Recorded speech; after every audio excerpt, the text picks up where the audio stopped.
Whoa, what are we doing here?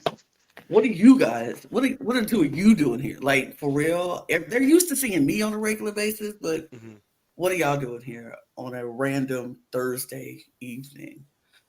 We had to show up. I mean, Rock and Roman showed up for work. I guess Wes and I can show up for work. I guess so. I feel like that's what I should have came. I'm like, oh, you showed up for work. I'm so proud of you. You wore your little white shoes. Your wife's shoes. Your wife's shoes. Mm-hmm.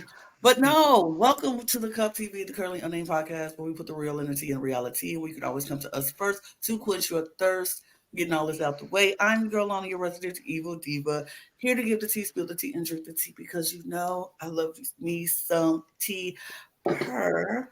And you know what? I'm actually drinking tea today. I'm drinking ginger tea because I have a migraine headache, but nothing was going to keep me from talking about what we're about to talk about today. So I got me some tea, not in my cup mug, but in my sister.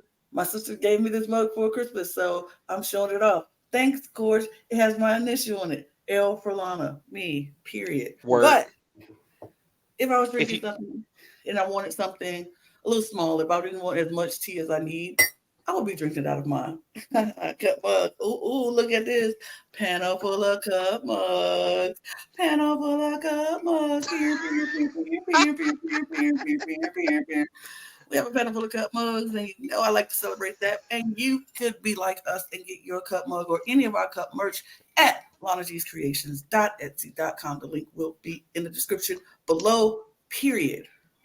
And we do ship internationally and domestically here in the U.S., so there are no excuses. And WWE Universe, I'm looking at you. I'm looking at all of you. Get your cup merch, period. True. Well, you know what it is. I'm here. I'm Wes. I'm ready to talk about some crazy wrestling drama. I'm even here on the extra content. Get destroyed, Topher. All right. That's about it. Work. See, you're going to call out Topher. I'm going to call out Lewis because not only is Lewis not here, Lewis was awake and chose to go to sleep, which valid. But Lewis also doesn't have a cup mug. So don't be a Lewis. Be a Lana, Brooke, and a Wes. But hi, everybody. It's Brooke. And what just happened? Like, I hate to steal another wrestling YouTuber thing, but what just happened? And all the people that were anti-Cody this week cry about it, but like, I don't even know what to say at this point. I can't even go there right now. You know? And I'm drinking milk out of my cup mug because I felt like living my Kurt Angle fantasy today. We love that for you.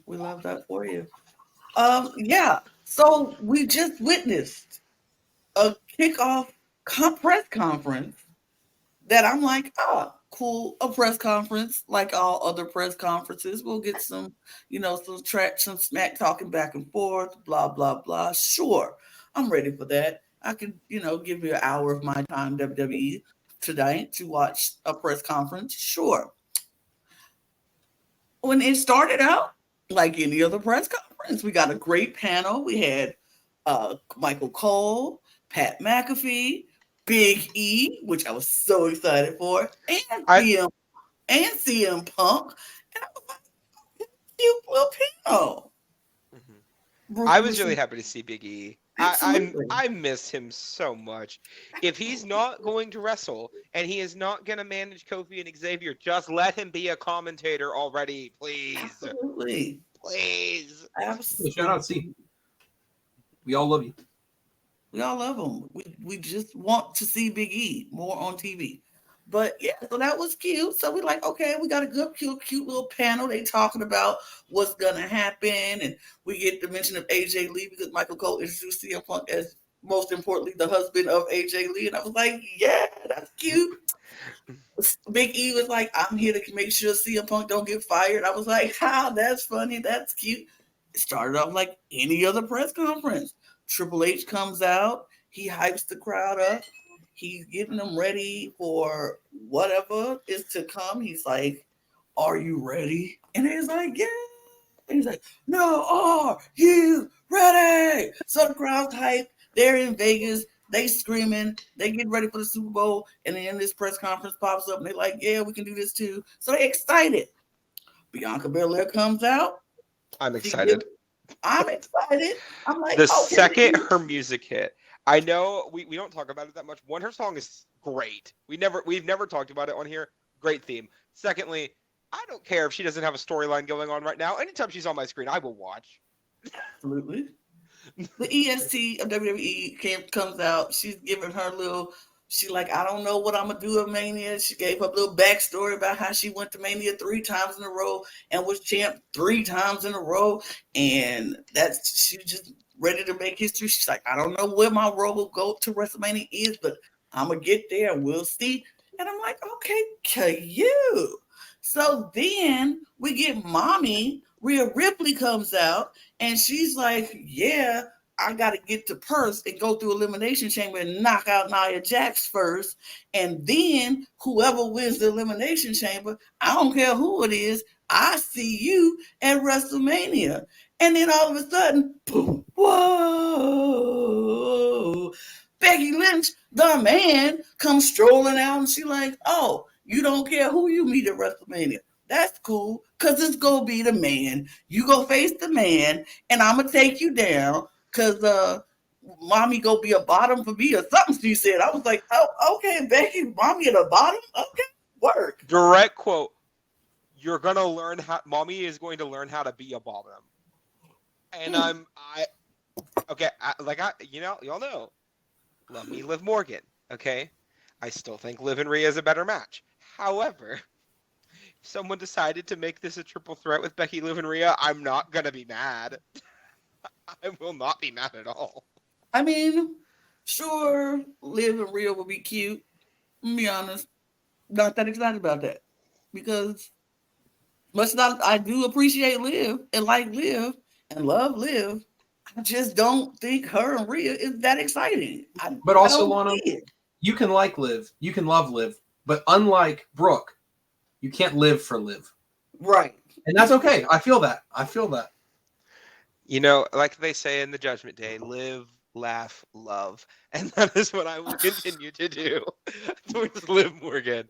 But again, we're talking about, as much as I love all 4 of the women we have just been discussing, those were the side attractions. Right. It gets crazier. This thing gets crazier.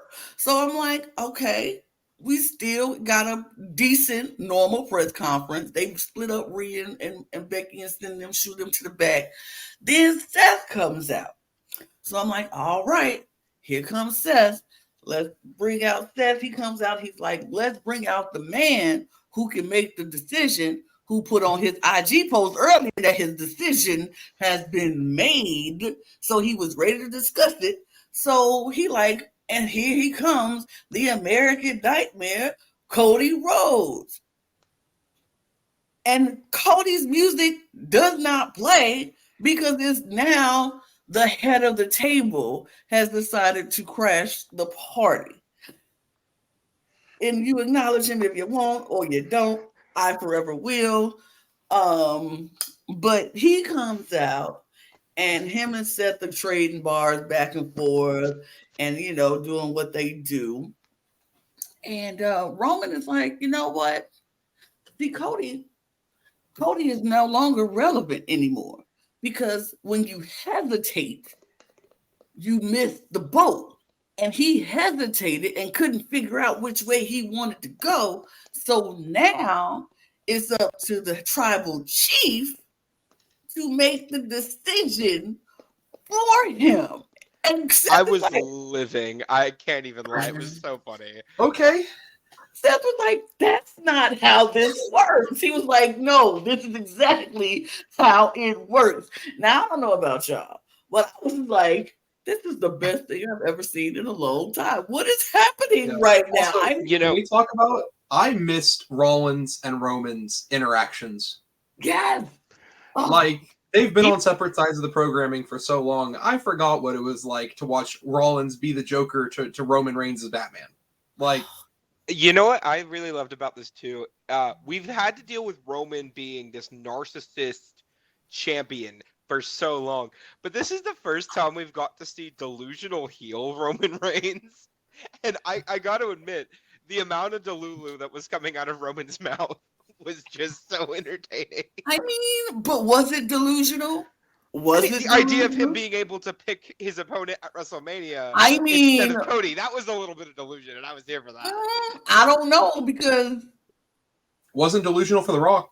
I was like, it wasn't delusional for the fact that he was like, I'm choosing The Rock, and they put The Rock and Roman up for WrestleMania main event. Like, that was going to happen. Yeah. And so I'm like, is it delusional? Did Cody's back and forth, flippity floppity, maybe not, kind of be like, okay, we'll make the decision for you.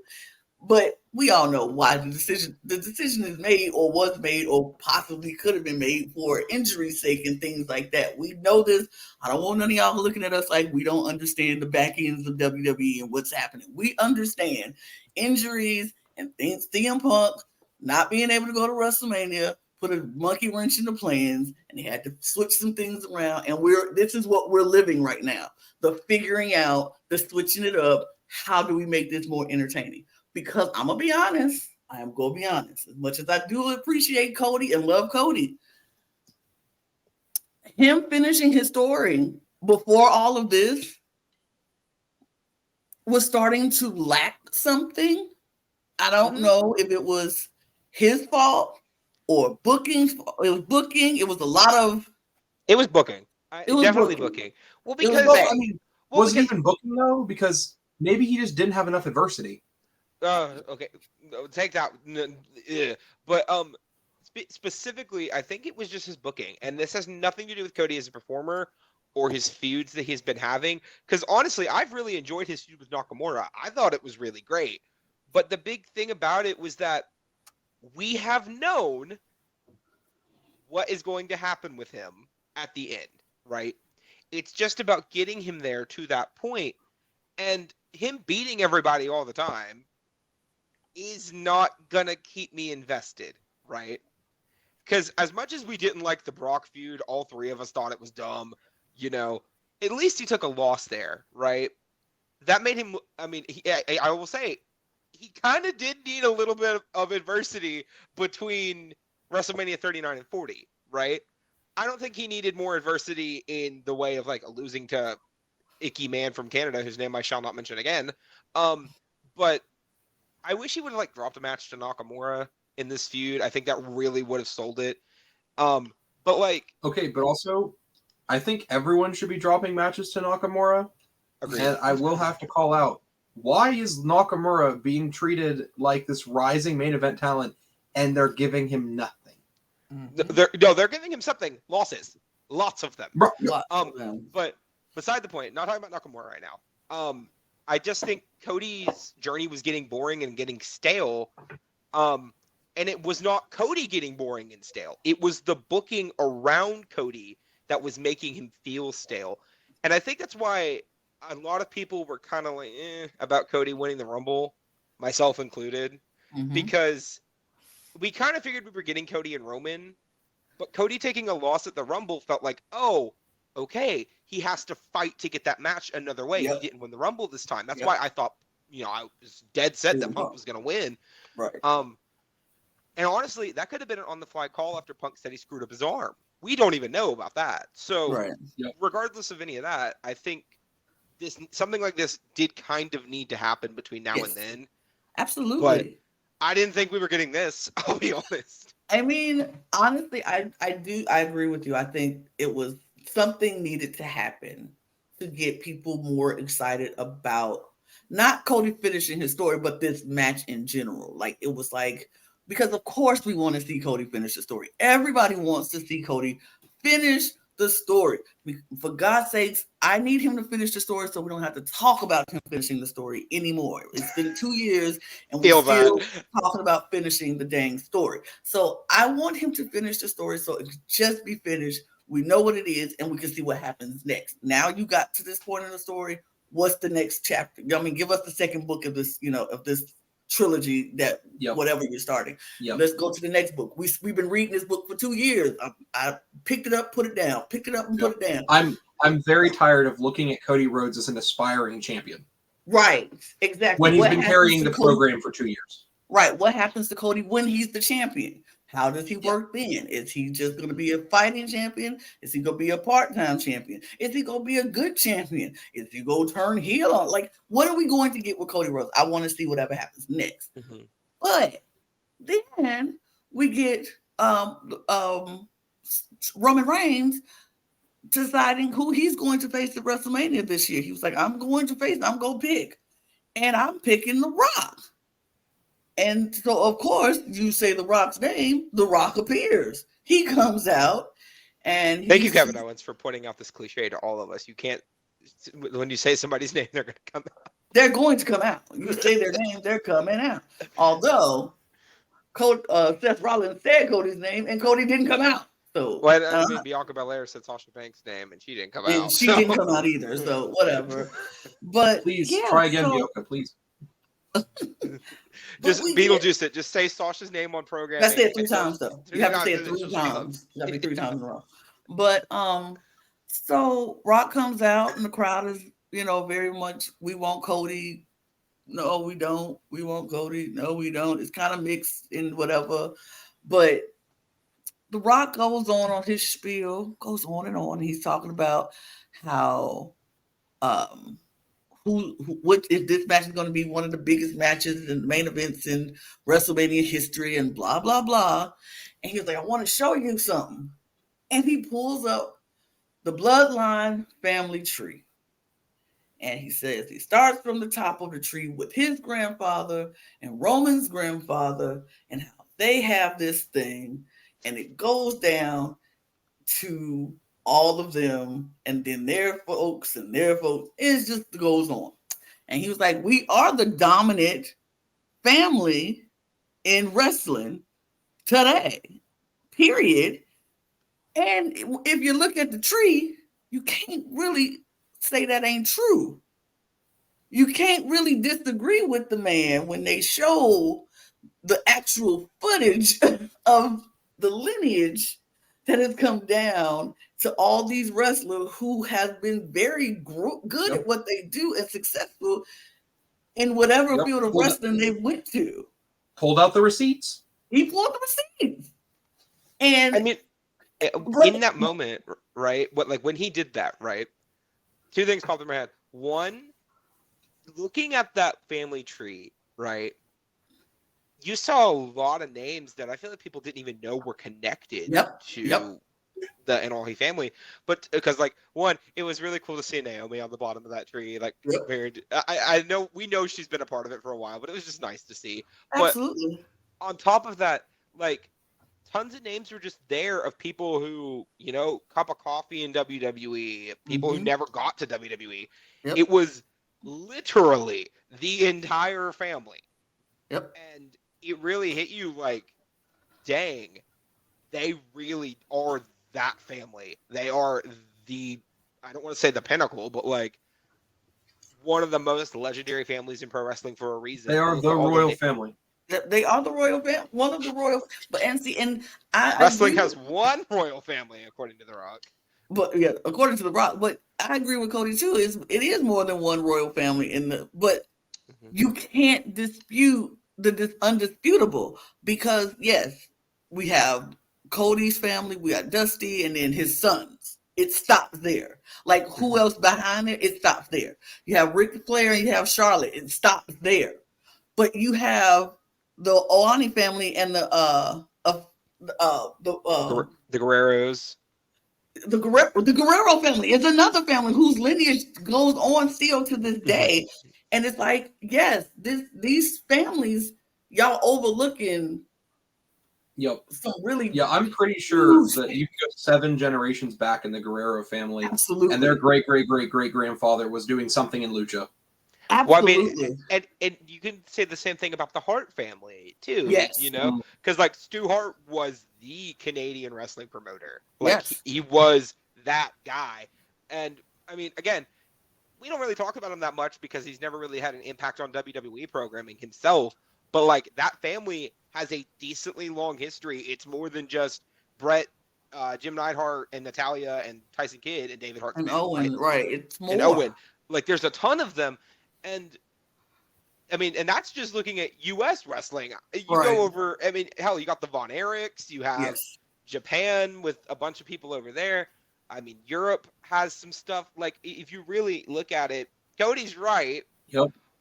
But But they're all But- in Hawaii. but they're not Right. Hawaii. I'm about to say it's a difference between having a wrestling family legacy and having a royal wrestling family. And the I see what Anawahi you did there, Lana. uh-huh. It's just a difference. And I feel like this Samoan family, this Anawahu family, and they are royalty. And you can't deny it. You put them up against people like the Guerreros. Yes, they have some competition in the Guerrero family. But Cody, your family is a legacy. They are royalty. It's just a difference. Mm-hmm. But that ain't even the whole thing. But when you see the bloodline in that form that The Rock put up, it was impressive to see. But so then we get Roman and The Rock is going on, and then all of a sudden, no music, no intro, no nothing. Cody comes out and he's like, hold on. This is impressive. This is nice, but here's the deal. The decision is mine, and I made my decision. And so I'm going to face who I want to face at Mania. And that is you, Roman. And so now everybody's losing their mind because it's like, wait a minute. How is this happening? Because he just accepted the match with The Rock, and now you come out challenging him, and Seth is standing there like, so am I not getting the match at Mania? Is that what's going on? So it's kind of like, what is happening with all of the nonsense that's going on around us?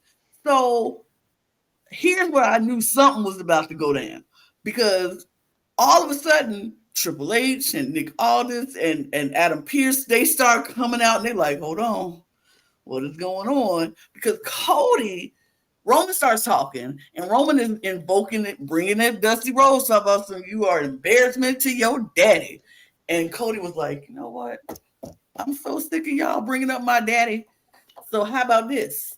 You invoke my father's name, so I'm going to invoke your family. Because if your grandfather was to be here right now and see how you doing, he'd be embarrassed. And so all of a sudden, something clicked in The Rock, and he like, oh, wait, whoa. Like he wasn't just a second ago about to be up in Roman face, and they was about to go at it themselves, but he like, oh, hold on, partner. Because see, it was the mentality of, I can talk about him because he's my family. But the minute you say something about him, we got a problem. And so The Rock was like, because when you mention his family, you talking about my family. And when you mention his blood, you talking about my blood. So when you talking about him like that, you talking about The Rock. And now we got a problem. And so Cody like, what's up then? And he like, okay, whop. And The Rock slapped the piss out of Cody, and I was like, it's about to be on. And Cody like walked away. And I was like, what? Mm-hmm. What just happened? Cody, I think the big thing here that stuck with me wasn't even that Cody's reaction. It was Seth's reaction. Yes. Because when you have made Seth Rollins defend Cody Rhodes, oh, y'all, like, The Rock being heel in 2024 is insane to me, because you have Seth Rollins saying during this, like, I don't want to call it a pull apart brawl because they didn't really fight, but like you had all these people keeping Cody and Seth away from Rock and Roman, right? And Seth says, "I don't care that you have a seat on the board," into a mic. Like, he says that audibly. So not only are they playing up the fact that Rock is, I mean, abusing his power in storyline now, but also, which I'm here for. But like, we also just have, we know now that we're getting Roman and Cody at Mania, right? Right. What's happening with Seth? What's happening with Rock? Is The Rock fighting Roman? Is The Rock fighting Cody? Are they going to have a triple threat? We don't know. All we know is that Cody and Roman will be fighting for a championship at WrestleMania. That's it. That's what we know. That's just one match. That's just one match. Seth?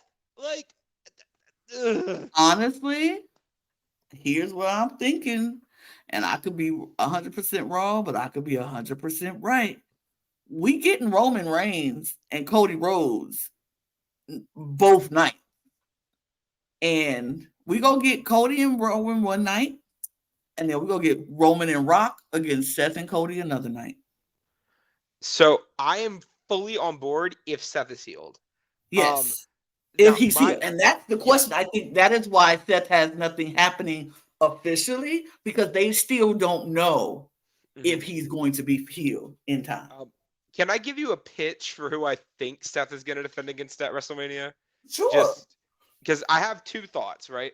My original thought was Gunther. Yeah. But now I don't think that's going to happen. I think they have moved on from that, and they're now lining up Gunther to defend the IC title against, hopefully, Braun Breaker at WrestleMania. The Usos are fighting each other at Mania. You think so? Oh, there's no way they're not. Like, if they don't, they wasted probably the only opportunity they're going to get for a long time to have that match, because that is a WrestleMania level match to me. I agree with you. I feel like Jey Uso is going to fight Gunther at Elimination Chamber, and Jimmy's going to cost him the match, and that's going to set up their match at Mania. I can see that. Yeah, but I think Seth is going to defend against Drew McIntyre and Sami Zayn. Because I don't think you can really have Seth defend against Drew and it just be the two of them. I feel like Sami has been, Drew took Sami out for a while, right? And I'd like to think there's a slim chance that if Punk was healed, we were going to get Sami versus Drew at Mania this year as a singles match. But I'm hoping that we get that as a triple threat. With one of the other two winning that is not Seth. I would love for it to be Sami, because, dear Lord, give that man a world title already. Right. But if it's either Sami or Drew, I will be thrilled if that is the case. But like, I can see a world where it's someone else. I could see a world where it's Randy Orton. I could see a world where it's AJ Styles. I mean, like, there's just so many people that I think you could just slot in to fight Seth. I mean, hell, it could be Nakamura. I don't think it's gonna be Nakamura, but it could be, and I wouldn't complain. Their matches this past summer were great. So, like, anybody fighting Seth Rollins, if Seth Rollins is healed, Seth Rollins could fight a wet mop, and I'll be entertained. So, whoever they put against Seth, I'm not complaining. But, dear Lord, this Anoa'i Rhodes Royal Family, they made the match compelling again. I don't know if this was the original plan or not. I don't think it was, to be 100. But I mean, I feel like a lot of this stuff that happened at the press conference at this end was very volatile, and it was like we got them like you said, Seth was like, I don't care if you're a part of the board, you can't just do whatever you want. And The Rock was like, we could do that. We can do whatever we want to do. We can do whatever the F we want to do around here. And he was like, and you go find out. And so Seth was going off. And then afterwards, old girl was interviewing Triple H, and Triple H is like, sometimes things get heated. We didn't expect this. And The Rock comes by with Roman, and he was like, you better fix this, Paul, you better fix this. He called him Paul. He was like, you better fix this. And he talked about my effing family again. And Triple H was like, that's not professional. He was like, I don't give a F. He talking about my effing family again. This S ain't right. And he going off. So I'm like, what is happening here? I don't know. And that's if you would have told me 2 months ago, not only would The Rock be on TV heading towards Mania, that Roman and Cody would have a different, compelling storyline besides Cody finishing the story, I probably wouldn't have believed you. I would have thought it was too out there of an idea. I didn't think it would happen. But now that we're seeing where things are going and we're seeing, oh, he's back. Yeah, well, my internet just died, but guess what? I returned. So here we go. Yeah, happy. But now that we're seeing where it's going, I don't know if this was the original plan on Friday. I don't know if what was supposed to happen after all that was what is going to happen now. But what I can say is, if this is a late game pivot, best late game pivot they've done in a hot minute. If Absolutely. It's not, and this was the plan, Triple H, you just played 4D chess with a bunch of wrestling fans, and you did a real good job of it. So good job. I mean, he got wrestling fans mad and crying and upset and going off on every occasion. This was trending all week. This was trending all week. It was just since Friday, they were like, we want Cody, we hate The Rock, da da da da. This is crazy.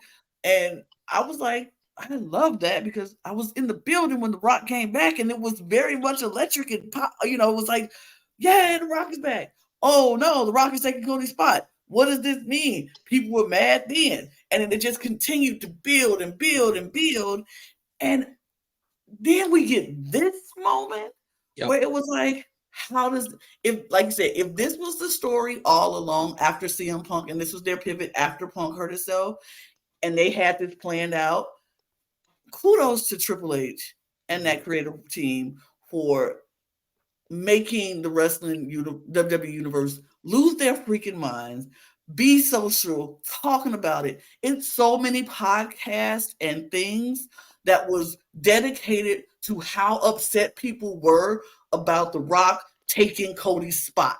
TikToks upon TikToks, YouTube videos after YouTube videos, tweet after tweet after tweet about the fact that I ain't gonna say we, because I was not that mad, but people were mad that Cody was losing his spot to The Rock, and they were so mad.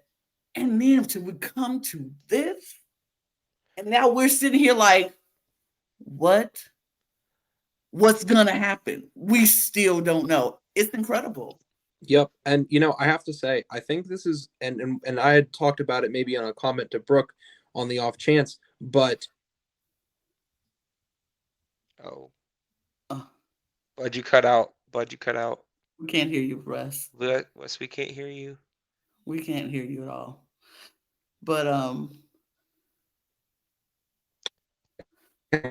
audible now. Okay. Yeah, you're good. Go ahead. Okay, yeah, I'm telling you, crazy internet stuff. But when you look at long term, right? The long term booking and what we've seen from Paul Levesque, wonderful stuff. Triple H has done great stuff. But how is he on his short game? How is he when he's, to use a football analogy, when he's getting blitzed? What is it looking like for him? And I think this was the first time that we've gotten to see a Paul Levesque pivot. I don't think this was all planned. I love Triple H. I don't think he's omniscient. I don't think, he was like, oh, I'm going to bait the community in a way I just know they'll eat it up. I think there was a plan, and the WWE universe was not behind it. And I think, unlike what we've been used to with Vince McMahon, we've been shown that Triple H is willing to pivot. Yep. And he knows how to do it. Well, and the thing that really made me interested in all of this, right, was not necessarily the fan reaction, right? Because I'll admit, I was a little irritated with this originally after Friday. I thought it was a bad decision, especially considering we saw Rock hit a spine buster and a people's elbow on Jinder Mahal on Raw a few months ago, and he got gassed after that, He's not Rock fighting Cena at 28, 27 in his early 40s or late 30s anymore. You know, he's 50 now. So we didn't know if he was going to be able to hang. I wasn't sure. And even on top of that, I didn't really care about Roman and The Rock because we know at the end of the day, if Roman and The Rock is what's going to happen for the belt, there is no way The Rock is going to be the person to take the belt off Roman. So to me, it seemed so empty. But, and also Cody with, in my opinion, the line of the entire thing was, what is your match about? Being the head of the table? Nobody cares because neither of you have been cooking for the past 2 years. For the last and 2 I'm years, I was like, ooh. Insanely hard line. This is also some of the best promo work that WWE has done in ages. Like all of them, but all of also, them games. look at the They pieces were they all have. on their A game. Look at the pieces they have in production, but also the stars. Like Cody's promo game has been killer since his return. Honestly, since he left for the Independents. Yes. Roman's for the last Always couple of years, head of the table. Peak Top. Rock always been good. Always. And I so mean, you have Seth those is too. I mean, And Seth, Yeah. I'm gonna say Seth too. all You four of these have guys four- who have the entire complete total package. Right. And emphasis on total package because all four of them are able to do literally anything. Anything. Right. And Absolutely. I mean, and even then, we're talking like out of the four of them, Roman has the most dicey track record when it comes to promos. But I think a lot of that just has to do with the fact that promos used to be so scripted and so like ham-fisted shoved down their throat. You had to memorize that mess. And now you they're put it on your wrist. Yeah. Good. But now they're not that way anymore. Now we have a lot more freeform. You know, they can kind of throw in lines here and there. Because I guarantee you, nobody told Roman to go out there and say that Seth was wearing his wife's shoes, but he did. That was the funniest thing ever. Like, he cut that promo, and I was screaming. I was like, "You're stupid." But yeah, like I think Roman, when he's able to just go off the cuff a little bit and just be himself and do Roman, it's funnier, it's easier, it flows better, it makes it a great promo. It's I think I don't know. I don't know what's going to happen now. They have pretty much changed the game right now with this you see what I did. Like they changed the game on us, and now we're excited again to like, what is this story going to be? Because we didn't care about either Rock or Roman, Cody Roman. It was just kind of like the storyline was getting stale all the way around. It was like, 'cause nobody's going to take the belt off Roman if it's not Cody. Only Cody's going to take the belt off Roman. But it don't look like he's fighting him at Mania. So what do we do? It's not going to be Rock, because Rock is not going to be here long enough to do a full run and take the belt off Roman. It doesn't make any sense. And Cody gets Seth's belt. Then what happens? Is the story even finished? Or does he still want to get Roman's belts to finish the story? Like, what is it? Now we are at a place where we're like, oh, so Cody is going to fight Roman, but Roman also accepted to fight against The Rock. But now The Rock is mad at Cody too, because Cody said something about his family. And so now it seems like The Rock and Roman are on the same page for a minute. So are they going after Cody? Is this going to be a triple threat match? Is this going to be are we going to have a tag team match? Because we saw Seth jumping in defense for Cody. And it's like, are they going to be mad at them? Are we just going to have a fight for no belts and no things, just bragging rights with these two against these two? Like, a lot of stuff can happen. But I'm excited about all the possibilities. Yeah, wherever it goes. I'm just like, I was not expecting this tonight. Yeah. Also, if we know that The Rock and Roman and Cody are going to be a part of the storyline, this opens up a spot for a new player where CM Punk is absent, who might fill those shoes for Seth Rollins. Because at the end of the day, all Seth Rollins could do is kind of be annoyed at all three of them. But who's going to step up? Who's going to be? And that's the Elimination Chamber storyline likely going to be. Is who's going to be that kind of fifth man who's going to really step up to complete this upper card? Yeah. We can't hear you now, Brooke. Can- Yeah. Nope. We do love technical issues on this podcast. Yeah, but you all get it real. You know, when I lose my internet, you guys know about it. When we have mic issues, you all know about it. This is how you know we're not trying to heavily script here. We're getting right to it. Absolutely. I mean, I've literally left the podcast in the middle of it because my Wi-Fi is gone. Nope, Yep. Brooke, we still can't hear you. Wait, say it again. Keep talking. Can you hear me now? Yep. Yes, there we go. Okay, great. Okay, what I was gonna say is, we talked about it a little bit before you got here, Wes. While you were gone with your internet stuff, I said Sammy Drew in a triple threat with Steph. But beside that, right, we only have the one elimination chamber match announced yet. We don't even have a men's chamber announced yet. So, is it going to be a qualifying thing to fight Seth? Is it going to be the U.S. title defendant in an elimination chamber, which is what I hope it is.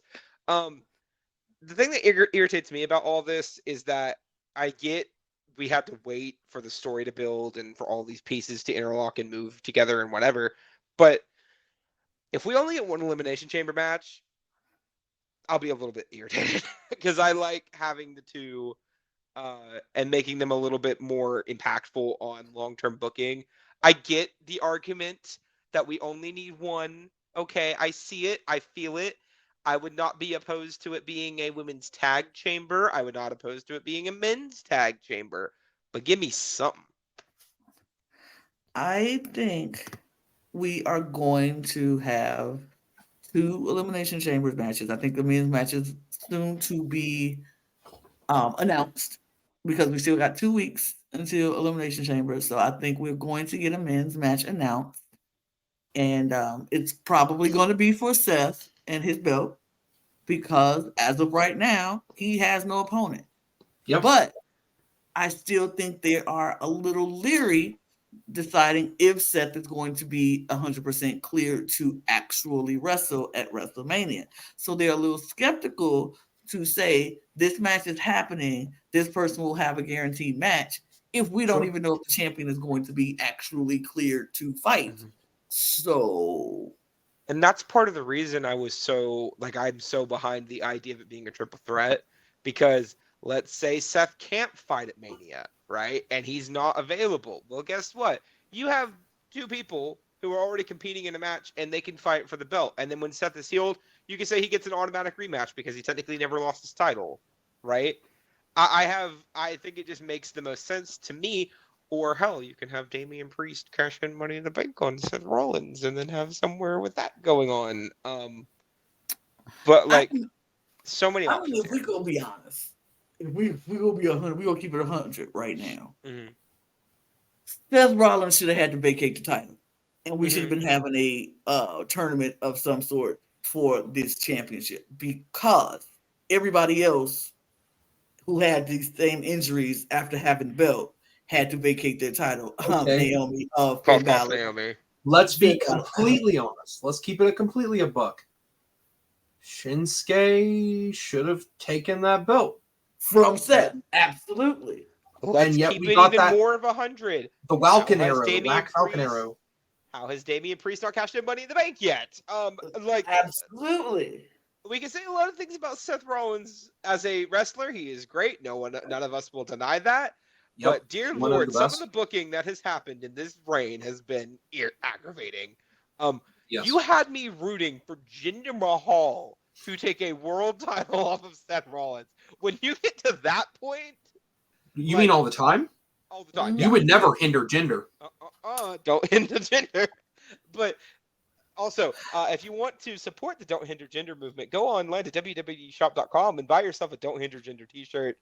The fans love it. But like, hell, there has just been such a void with Seth's matches because it's always that's the one critique I've had of the Triple H era so far. It almost feels like belts can't change hands unless it's at WrestleMania. Right. So I'm kind of hoping we get past that again because we haven't had like a B tier pay-per-view title change outside of like the women's tag belts, which aren't real. Yeah. Like Logan Paul won the U.S. title off of Ray at Crown Jewel and the IC title, not IC title, what crap. And then Seth won the world title at a Saudi show too, at Night of Champions. But like, we're not seeing a ton of big shifts with the IC title's been on Gunther for 600 days now. The main belts have been stuck to these champs for over a year with almost a year with Seth, and over 3.5 years with Roman. Like, I need variety. Variety is indeed the spice of life, and right now, you know, what happened to us changing belts on like Raw, like or SmackDown? How come the belts just can't change hands on a regular show? Why does it have to be a big pay-per-view or WrestleMania?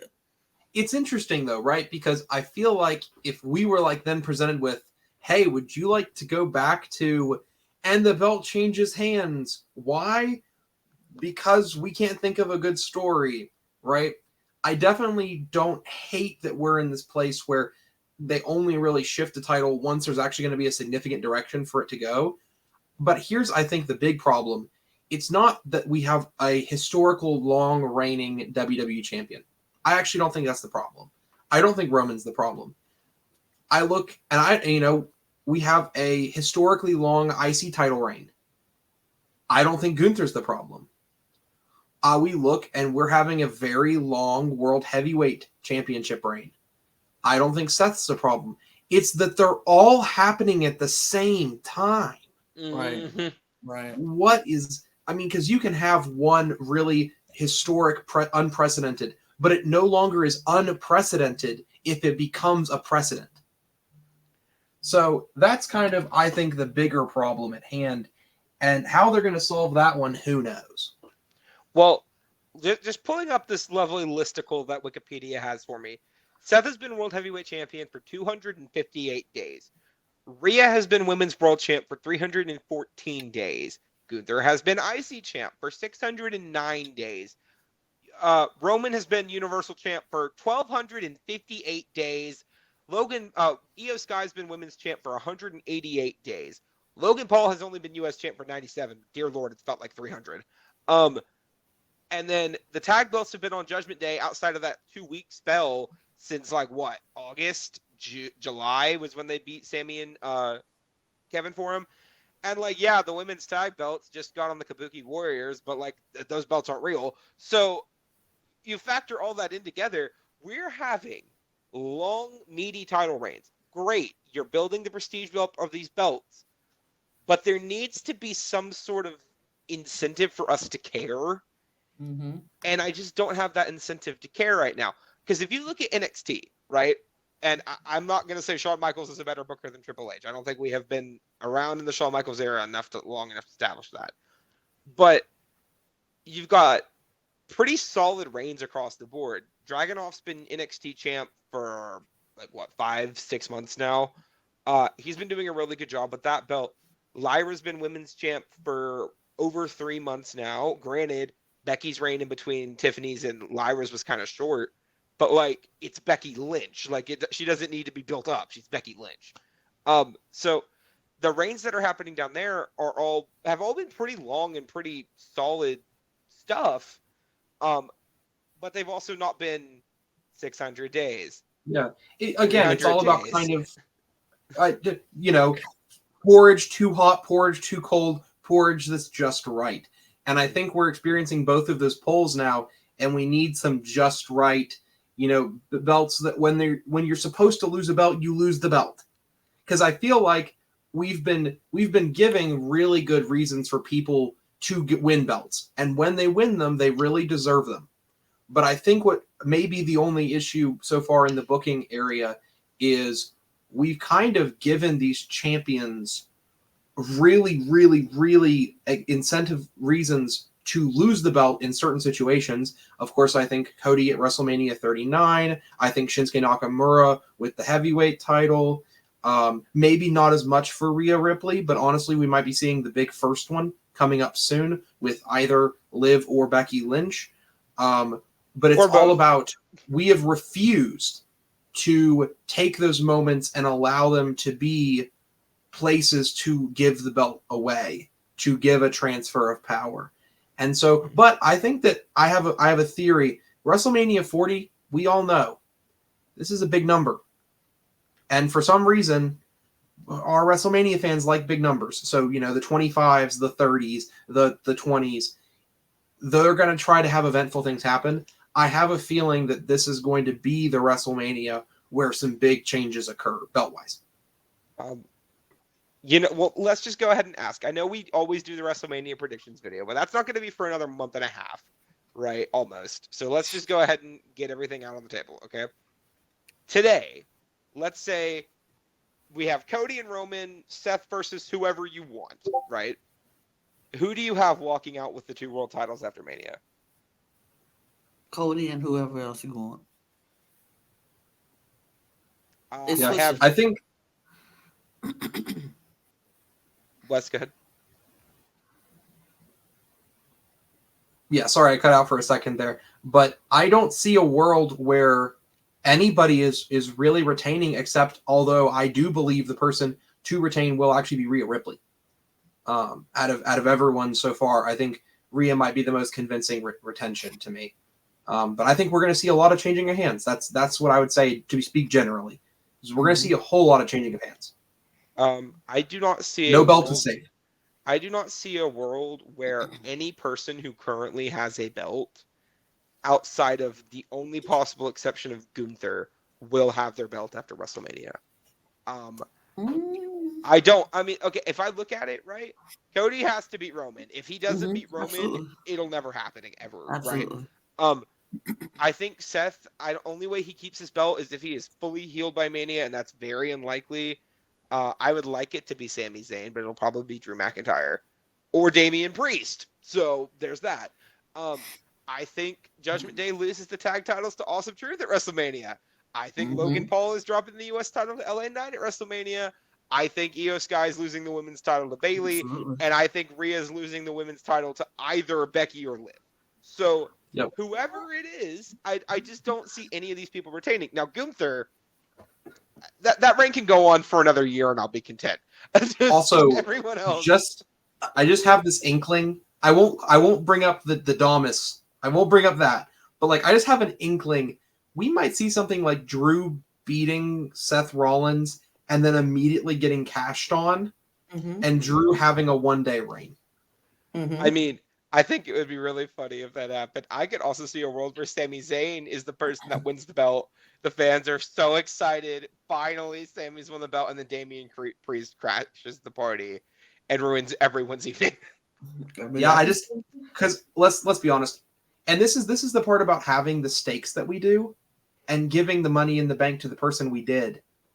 There literally isn't a world where anyone who beats Roman or challenges Roman, where that belt is going to anyone who got the Money in the Bank briefcase. It just can't. And so it's going to have to be in the heavyweight scene. And I feel like saving it for Mania could be big. Right? I have questions, though, because you both seem very confident that it's going to be Rhea against Becky or Liv at Royal Rumble. I mean, at WrestleMania. Why do we think those are the two names? Why would it not be a Bianca Belair? Well, Jade Cargill. Jade Cargill. I want Bianca and Jade so bad. I mean, I would love to see that. But I don't know if that's this Mania that it happened. If it's not, fine. I would love Bianca to get another title match at Mania. I have no problem with her getting title matches at Mania.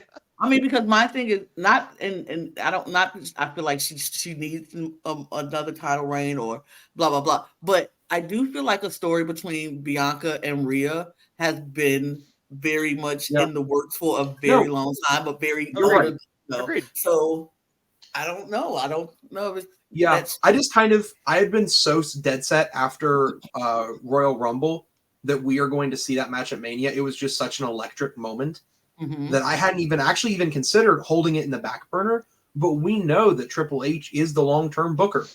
So I could see him not blowing that whistle so early, right? And being like, oh, immediately let's capitalize on all this electric. He might be like, let's save this and build this for a couple of years or a year and give this some real traction, maybe by giving Bianca the championship and then having Jade Cargill chase for it Take it off throughout the year. or take it So off for. you're totally right, Lana, where I could see that going to in the Bianca picture too. And I know we didn't mention her, but with how they've been building her, I wouldn't even be shocked if we see Nia Jax fight Rhea Ripley at Mania. That wouldn't shock me. Until this Raw, I would agree with you, but now that she's fighting Rhea at Elimination Chamber, I don't see it happening. But I mean, one of my favorite things they ever did at Mania, they didn't give it nearly enough time. They literally said, okay, every woman on the roster, you are fighting AJ Lee for the Divas title at WrestleMania, right? AJ Lee won that match, made Naomi submit to the Black Widow, in case you all forgot. But I want something where we get so many women having an opportunity at Mania, because what we have seen for years, right, is that the women will show up and there'll be at most 3 matches on the card for the women. You get the 2 women's title matches and the tag belts, right? And occasionally you got the Battle Royal on the pre-show. We haven't had a match at WrestleMania between 2 women that was just a personal blood feud ever that I can recall. That wasn't for a title of some sort. It just never happened. And we have one building. And we have so many things that are potentially there, because, I mean, it doesn't even have to be for a blood feud. It can just be 2 talented black women fighting at WrestleMania, like Jade and Bianca. It can be like Zelina Vega fighting Elektra Lopez in like a 5-minute match, okay? It doesn't have to be anything crazy. But obviously I would want them to have more. It could be sponsored by Mountain Dew. It could be sponsored by Cinnamon Toast Crunch, and the guy, like, I don't care at this point. But, like, give me something with these women. We've been talking about, every time we talk about the women's picture on this podcast, I am preaching that the women need more of an opportunity. Give Divas a chance was not take away the title Diva and make them women and let them have longer matches. That was part of it. But it was also give them the respect to give them storylines that aren't just about a title. And that is something that we've been missing for years. Let's be real. But let's give credit where credit is due. This Royal Rumble might be a very big inciting incident and starting point for that. Because I feel like this was an example of, they were given the opportunity to steal the show, and they did. And they did. So I think if we're going to see anything from Triple H, we have to be ready, and I'm ready to open my heart up to. We might be seeing that coming real soon, especially because we are dealing with, and this could be arguable. I'm an AJ Lee fan. I like Caitlyn, but this is most obviously the most stacked set of women all sharing a ring together in the history of WWE wrestling. Has to be. So we are ready for the first golden age of women's wrestling, and I don't think that Triple H is blind to it the way like a Vince McMahon might be. Oh, absolutely not. I don't think so. And I just feel like, they're doing these whole qualifying matches on SmackDown and Raw for their chance to be in the Elimination Chamber, but we all know who the people who will be in the Elimination Chamber is going to be: Liv, Becky, Naomi, Bianca, and Liv, Naomi, Bianca, Becky, and Tiffany. Tiffany and Jade. Those are my other 2. Tiffany and Jade. Those are the ones. That final 6. The final 6 of the Royal Rumble. Oh, the Rumble is going to be the 6 that's going to be in that Elimination Chamber, which I'm okay with. I'm perfectly fine with seeing that happen because I think they deserve. They should have just bypassed all this qualifying match stuff and just said, "Here, y'all go on in the match." But sure, do whatever you want to do, WWE. But just make sure that happens. I don't want them to not put like Jade or Tiffany in there because they feel like they just got there and they're not ready. I want to see them how they handle an Elimination Chamber match. Are they going to win the Elimination Chamber match? Probably not. But it would be nice to see them out there and see what they can do. I gotta see Jade Cargill. Do you know what I see her in a fight that's not a Rumble. I want to see her do her thing. I want Jade to eliminate Bianca in the chamber, right? I don't care who eliminates Jade after that. It could be Liv, it could be Becky, it could be Naomi, it could be Tiffany. I don't care. I think it should probably be Liv. But if it's not going to be Liv, I want Liv to get anything she can. Okay, we have well established trope on this channel, but whoever eliminates Jade after that does not matter to me, right? Because to me, the only way you set up Jade and Bianca is one of them eliminates the other one in the Elimination Chamber. Mhm. I mean, hell, you can have Bianca eliminate Jade, and then Jade's like, okay, I beat you at the Rumble, you beat me at the Chamber, let's Right. settle this, and just keep it. They don't have to be rivals and like throwing each other's head through limo doors or anything, but like, just let them fight. That's all I want. Just let them fight. It would be lovely to have just a fight with no, like you said, no titles, no, nothing on the line, just them fighting like we get with so many other people. And also, just because they fight, they don't have to team after. And I'm looking at No. like Zoe Stark, Shayna Baszler. Like I Yes. liked that match; it was a good match. But they also, not like them, they don't have to immediately then go, We've settled our non-existent beef. We've decided that we are both admirable. Now let's go throw ourselves at an unexistent belt. If they were to say, instead of them like teaming, if it was one of those like mutual respect, I have your back kind of things, right? Where it's kind of like a Sami Zayn, Cody Rhodes thing, where like we're not tag team partners, but if something happens, I do have your back kind of situation. I'm down for that. But like they do not need to be a tag team in the women's tag team division after they fight. Yeah. Because what have we learned over the years? WWE does not care about the women's tag division. And I think both of these women are so much more important than that division right now. Absolutely. I mean, I think Asuka and Kairi Sane are more important than that division, but the world's not ready for that conversation either. But you know what? We'll see what they do with it. I'm always also going to give that positive spin, which is low-key. I'm not going to say anything against any women in their tag team division and their non-existent tag team division.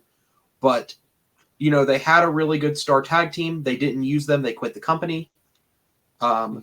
Then we are kind of finally getting back to, I think the Kabuki Warriors can kind of be the beginning of, if they really want to start putting time and caring and building, the Kabuki Warriors is a pretty good place to start. Didn't we say that like 6 months ago about Liv Morgan and Raquel? Didn't we say that about Katana Chance and Kaden Carter? Like, eventually, again, this may be just me being a pessimist, right? But like, eventually I will run out of chances for this division, and I will just not care. This has to be the time. If this is not the time, when? Right? For me, I'm like, I don't really need Jade and Bianca to be tag team partners because, let's be honest, you put Jade and Bianca together as a tag team, who's stopping them? Mm-hmm. Who's stopping them in the division that we have Exactly. right now? So it's not realistic, and I wouldn't believe it. Let's put Roman and Cody on a tag team. Like, right.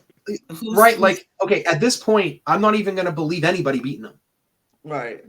I mean, importantly, though, one thing I will say about Bianca being in the tag division, the only thing that's keeping her from being a Triple Crown right now is that she hasn't won the tag belt. So if you wanted to let her have a 5-day tag run with Jade Cargill to win the tag belts to make her a Triple Crown, I'm not going to be mad. I'm going to be honest, though. With Bianca Belair, she can pick up a dustpan and go win that tag team championship belts with that dustpan anytime she wants. But why do it with the dustpan when she could do it with Jade Cargill? And I mean, here's the thing. The only way I want that to happen is if they don't fight each other first. Like, I need them to just go out and be the tag team first. Then they get their run. The run is over eventually. And then they turn on each other. And then they fight each other. Like, I just want them to be in the ring together at some point in time.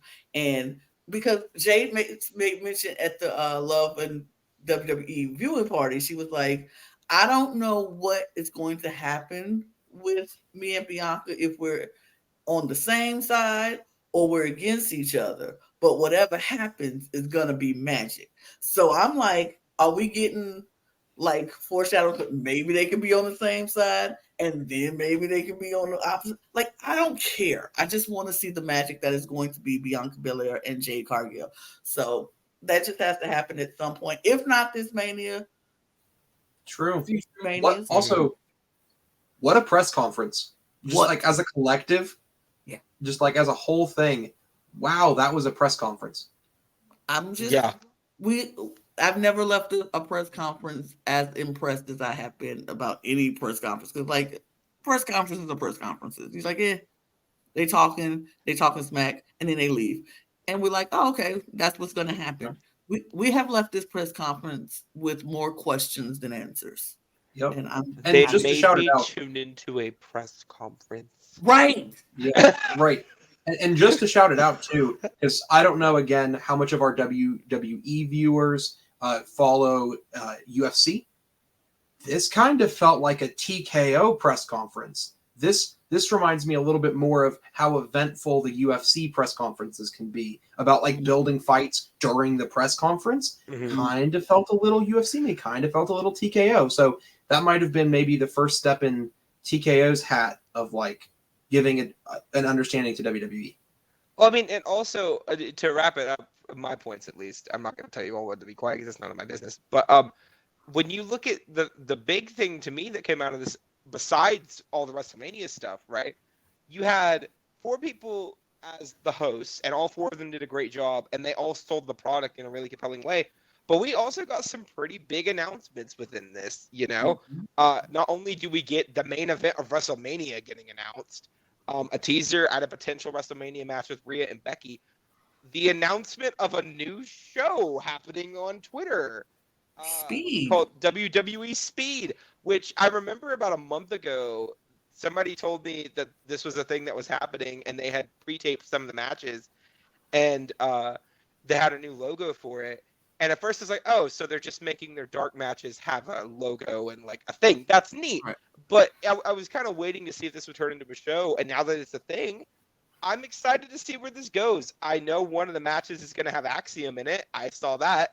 And if you know anything about me, you know I love Axiom. So I'm really curious to see if this show is successful or not, because it's a weird idea. 5-minute time limit matches. Like, is this going to work? Who knows? But it's an idea that they're trying, and it's nice to see WWE try new things. So I'm here for it. It's the way to get the product on people who maybe don't watch WWE, but they know X is going to push it on people's timelines because they can just put it there whenever they want. We are in the TikTok generation. We are in, oh, I'm not interested in 25 seconds. Next, slide up. Right. And so, as much as I'm not of that way, you all know me. I ain't on Twitter. I ain't on Instagram. My bad. But I don't Instagram either. That's kind of what the people are asking for right now. Is like, let's get some fast-paced content. Let's get some like, we're gonna get to stakes real quick. And wrestling usually is pretty long form, especially with Triple H bookings. So maybe some quick, snappy Axiom flying around will really resonate with people. Absolutely. And on that note, I think we should wrap this up because we said we were gonna make it quick, but of course, you know us, we don't do anything quick around here. Hour's a quick episode for us. That's not too long. That's a quick for us. But yeah, we just Except for wanted click to that like button. definitely hit the Do that like. quick. Yeah, if you want quickness, this ain't the channel for you. But Go if watch you want Speed. good content, this is the channel for you. So hit the notification bell, the like, the shares, to follow all the things that you did. We needed to jump on this to talk about this press conference because what the heck? This was a press conference for the ages. So very excited. If you are a fan of drag or Eurovision, we have 2 channels for that: the Cup Pod for the drag, the Cup ESC for Eurovision. Go check those out. Hit those follows, likes, shares, all those things. We appreciate you. We love new subscribers coming in all the time. So we appreciate you. If you want to donate to this channel, go to our main channel and hit the super thanks. And we appreciate that. All the donations, all the money that you give us will go back into making this channel even better and greater. And so we could be the EST of podcasting. Duh. If you want to join our membership channel, that is available. Go to our main channel, hit the join button. Go to the link tree if you want to do Patreon instead. It's just $5, and we give you extra and amazing content. We're going to do some one-off content from our wrestling podcast to go into our membership channel. So be looking out for that. So. And tell us if you want to have us cover anything between Elimination Chamber and Wrestlemania, because or how about there's a gap. Yeah, that's a lot of stuff. Mm-hmm. Go ahead. I'm sorry, I cut you off. I was just saying, there's a gap between those two shows. So if there's anything in particular y'all are wanting to see, just let us know in the comments down below, and maybe we'll look at it and see if maybe we can get it done. Who knows? Maybe it'll jump into our exclusive membership channel. So who knows? Mhm. And if you anything after WrestleMania, if you want to see it, you know what to do. Hit the comments below and let us know, and we'll try to get to all of those things. But Cool show. if you follow us on our Twitter, Instagram, TikTok at The Cup Pod, you can follow me and Brooke because boys don't have socials. So follow us. If you scroll down a little bit further, you can get your cup merch at lonatiescreations.etsy.com. It is right there. And on that note, we're going to get out of here. And cheers. Cheers, everybody. Cheers. Bye. Bye. What a press conference. Mm-mm-mm.